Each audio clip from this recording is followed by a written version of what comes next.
BA part second year के प्रथम प्रश्न पत्र मानव एवं आर्थिक भूगोल में आज का हमारा टॉपिक है मानव भूगोल के 3 सिद्धांत।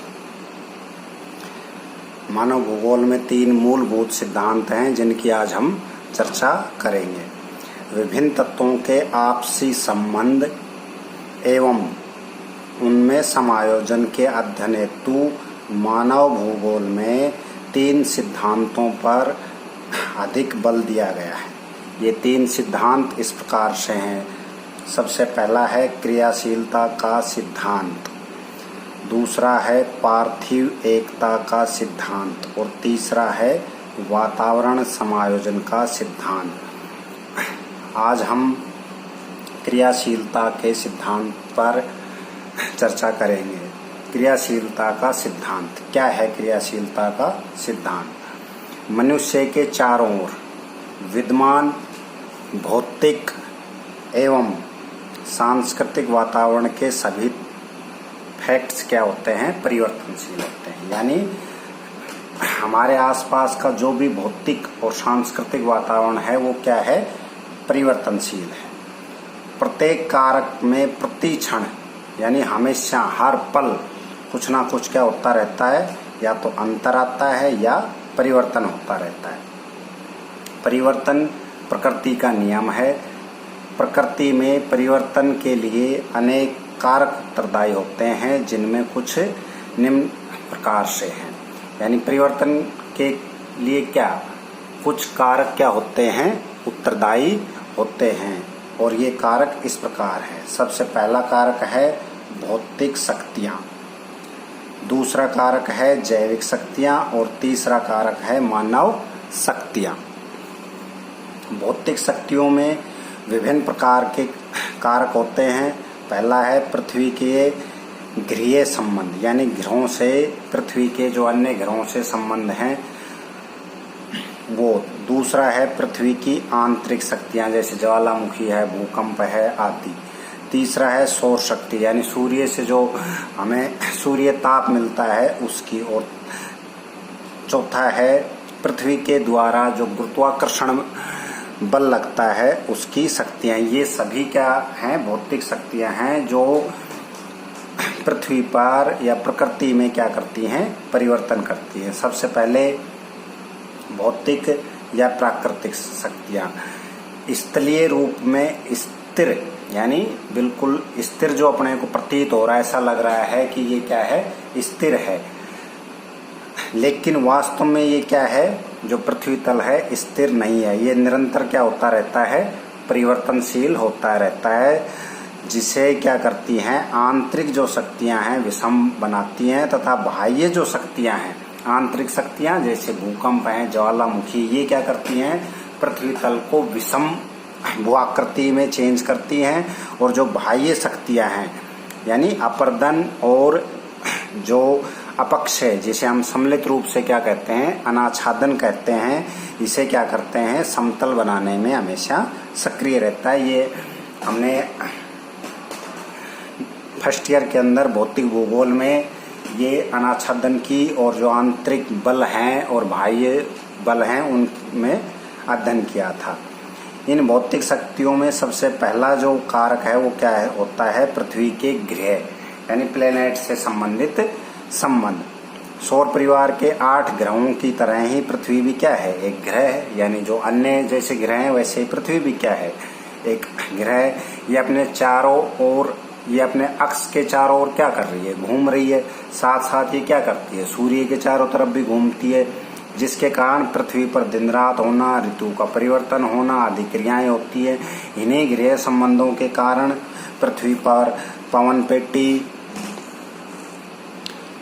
ताप पेटियां, वायुदाब की पेटियां आदि का क्या होता है? जन्म होता है। अगला है पृथ्वी की आंतरिक शक्तियां। ये जो शक्तियां हैं पृथ्वी के धरातलीय भागों में 2 प्रकार से प्रकट होती है। पहला है महादेश जनक बल, महादेश जनक बल, जो क्या होता है?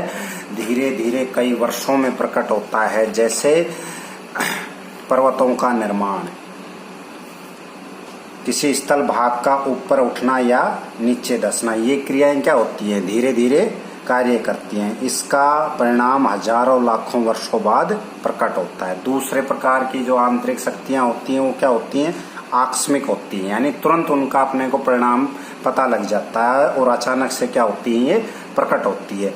कुछ समय के अंदर ही बहुत ज्यादा क्या कर देती हैं, परिवर्तन कर देती है। ये शक्तियां होती हैं ज्वालामुखी और भूकंप। अगला जो भौतिक शक्ति में कारक है वो क्या है, सौर शक्ति। पृथ्वी के धरातल एवं वायुमंडल में होने वाले विभिन्न परिवर्तनों का प्रमुख कारक क्या है, सूर्य। यानी जो हमारे पृथ्वी का धरातल है, वायुमंडल में जितने भी परिवर्तन होते हैं उनमें महत्वपूर्ण कारक है कौन, सूर्य। सूर्य के कारण पृथ्वी के धरातल पर विभिन्न तत्वों में क्षण प्रति क्षण यानी हर पल क्या होता रहता है, परिवर्तन होता है। तापमान, वर्षा, गर्मी, ओस, पाला, कोहरा, तुषार, हिमपात, वाष्पीकरण, बादलों का बनना, हवा, आंधी, तूफान आदि का चलना, दिन रात का बनना, ऋतु परिवर्तन, वायुदाब में भिन्नता, चक्रवात आदि क्रियाओं का जो जन्म होता है वो किसके कारण होता है, सूर्य के कारण। अगला है गुरुत्वाकर्षण शक्ति। पृथ्वी की सतह या वायुमंडल में स्थित विभिन्न जो तत्व हैं वो पृथ्वी द्वारा अपनी ओर क्या करते हैं, खींचते हैं। यानी पृथ्वी विभिन्न तत्वों को अपनी तरफ क्या कर रही है, खींच रही है। इसको हम क्या कहते हैं, गुरुत्वाकर्षण की शक्ति कहते हैं। पृथ्वी के धरातल पर स्थित प्रत्येक वस्तु इसी शक्ति के कारण क्या होती है, संतुलित होती है। यानी गुरुत्वाकर्षण के कारण जो बैलेंस चीजें हैं, संतुलन है, वो किसके कारण हो रहा है, गुरुत्वाकर्षण शक्ति के कारण। गुरुत्वाकर्षण शक्ति के कारण ही वायुमंडल का निर्माण, जल का ऊपर से नीचे की ओर बहना, पृथ्वी के धरातल के पास वायुदाब का अधिक होना आदि क्रियाएं क्या होती हैं, संचालित होती हैं। तो ये सारी शक्तियां कैसी हैं, भौतिक शक्तियां, पृथ्वी के गृह संबंध, पृथ्वी की आंतरिक शक्तियां, सौर शक्ति और गुरुत्वाकर्षण शक्ति। अगली जो क्रियाशीलता के सिद्धांत में अगला जो कारक है वो क्या है, जैविक शक्तियां।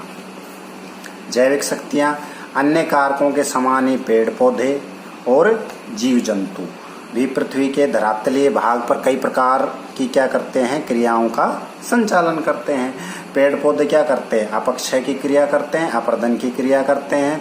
वो क्या करते हैं, शिथिल कर देते हैं और मिट्टी का संरक्षण करते हैं। इनकी जड़ों के द्वारा मिट्टी में दरारें पड़ जाती है, जिसके कारण मिट्टी क्या होती है, असंगठित होकर अपक्षित होती रहती है। तो जैविक शक्तियां भी पृथ्वी तल पर कुछ ना कुछ क्या करती रहती हैं, परिवर्तन करती रहती है।